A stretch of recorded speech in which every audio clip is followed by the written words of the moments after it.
O tema do programa de hoje é muito interessante. Nós vamos falar sobre abuso, prevenção, como reconhecer se uma criança está sendo abusada ou não. Enfim, fica aí, você não vai se arrepender de estar com a gente no programa Encontro de Pais de hoje. Mas antes de reapresentar o entrevistado que está conosco nessa série de programas, eu quero voltar a falar para você da importância desse livro.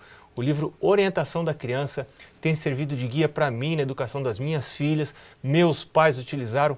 Dr. Antônio Estrada, que está aqui conosco, é entrevistado de hoje, também utilizou para a educação do seu filho e tem recomendado para muitas pessoas. Enfim, é um livro que tem acompanhado várias gerações e continua sendo atual. Com certeza vai ser útil para você. Você pode adquiri-lo em cpb.com.br. Eu já citei o nome do entrevistado que está conosco nessa série de programas, Dr. Antônio Estrada. Ele possui mestrado em teologia e mestrado em terapia de família. Ele também possui um doutorado em psicologia familiar e hoje trabalha na universidade, como professor na Universidade Adventista de Monte Morelos, no México. Então vamos falar sobre abuso, esse tema que é um segredo, né? Não se fala, não se reconhece, as pessoas têm medo de confessar que passaram por essa experiência tão terrível. Mas será que é tão ampla assim a abrangência do abuso na nossa sociedade? Ou tem um certo exagero por aí? Não, acho que não é exagero. Acho que não tem se aberto todo o problema, porque é um problema que fica atrás das portas.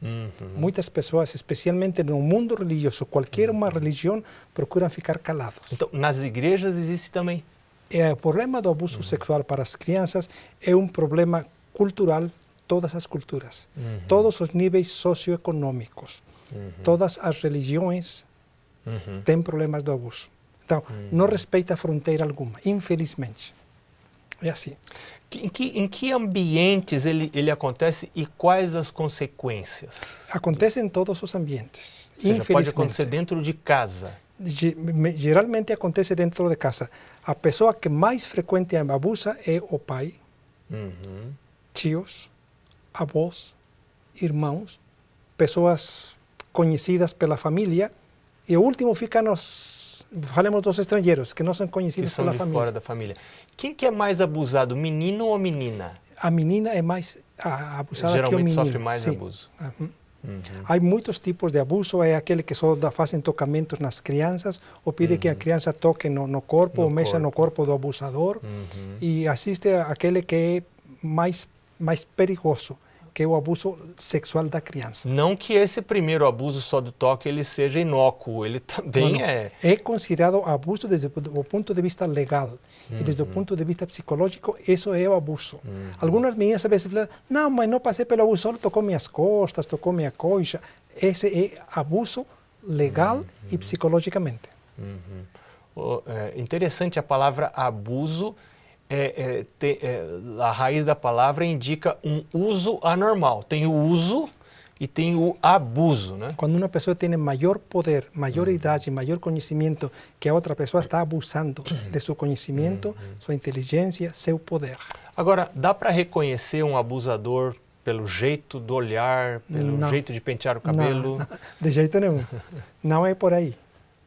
Pode ser uma pessoa aparentemente espiritual, muito espiritual, nobre, muito respeitosa, que carrega a Bíblia. Pode ser ali um funcionário muito importante, importante demais, um acadêmico, e não vamos a conhecê-lo pelo jeito. Pode ser um vô, um pai, sem tio, um irmão. Mas nós vamos a conhecer... você perguntou pelas consequências. A consequência de uma menina, de um menino que foi abusado sexualmente... São diferentes para o menino e para a menina as consequências? Sim, é devastador. Vamos começar pela menina. Ok. Na menina, geralmente elas vão ficar com muito medo, muita insegurança e muita desconfiança para todo homem, todo homem, ainda para Deus, porque Deus é a figura masculina. Então ficam com muito medo e com muita insegurança. Elas vão ter dificuldades na escola. Porque a mente fica ali sempre pensando, mas por que me aconteceu? Se protegendo, e se o avô ou o pai vai voltar hoje, que faça o mesmo quando eu volte para casa, quando eu esteja, a minha mãe vai... e fica o dia todo pensando, está tentando se proteger, então tem dificuldades na concentração intelectual. Só um parênteses, voltando para casa, o senhor falou, há alguns casos desse, o cônjuge parece que sabe, mas parece que finge que não quer saber. Muitas, ignora. de fato, preferem fingir.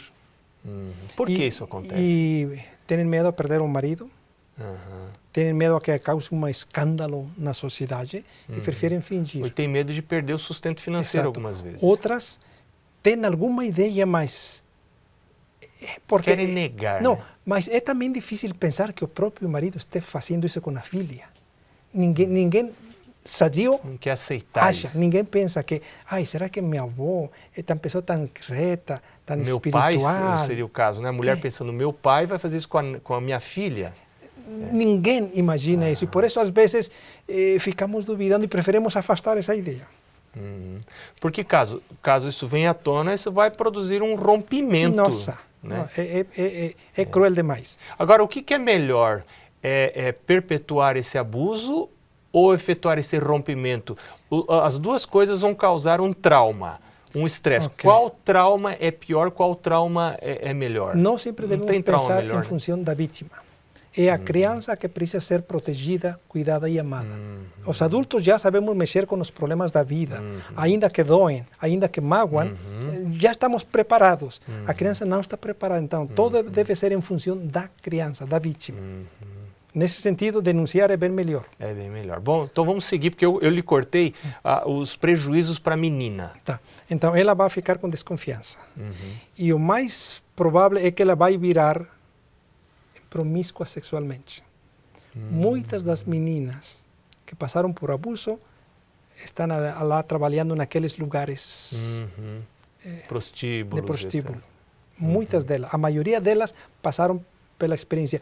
Outras simplesmente não trabalham na prostituição, mas se envolvem sexualmente com muitas pessoas, como um intento de dizer, agora eu decido com quem. Mas nunca mais com você. Eu posso fazê-lo com qualquer uma outra pessoa, mas não com você. E algumas que se casam, eu já acompanhei casos, se casam, o sexo funcional, natural, parece que ele não tem graça. Precisa haver alguma transgressão na relação sexual, porque ela se habituou, o cérebro vinculou a relação sexual com transgressão. Então ela só tem prazer na transgressão. Ou consideram algo nojento. Como elas foram forçadas, agora é algo nojento. A mente delas, quando foram crianças, viam tudo isso como algo nojento. Então, agora que fazem com o marido, nossa, sofrem demais. E vai aparecer o que nós chamamos um desejo sexual hipoativo, ou seja, não tem ganas de estar com o marido. Não desfrutam a intimidade sexual. Esses são alguns problemas para as meninas. Agora, que coisa, por um prazer de um adulto, estraga toda a vida sexual de uma pessoa. E estraga o relacionamento. E o casamento depois. E essas pessoas são muito infelizes. Geralmente não têm felicidade alguma. Quando vem uma festa, um Natal, alguma festividade, não gostam. E acham, por que o mundo todo está feliz quando eu não posso desfrutar a vida? Ficam com muita raiva. A vida toda tem raiva por todo. E elas não se compreendem porque têm tanta raiva. É possível se libertar disso em algum momento da vida? Vão precisar ajuda profissional. Eu tenho acompanhado muitas meninas que ao longo do tempo dizem, nossa vida agora até escuto os pássaros. Nossa, o dia está maravilhoso. Começam a desfrutar a vida quando começam a se liberar. Infelizmente, vão precisar ajuda profissional. Ela precisa compreender que não foi culpada. Exato. Disso, né? Mas isso leva tempo. Muito tempo levar para ela saber, não foi a minha culpa, porque ficam com muita culpa. Ficam com a sensação de que elas são más. E agora para os meninos, quais são os prejuízos principais? O menino, geralmente, ele vai ficar com dúvida se ele é homem. E nessa insegurança de ser homem ou não, alguns viram homossexuais.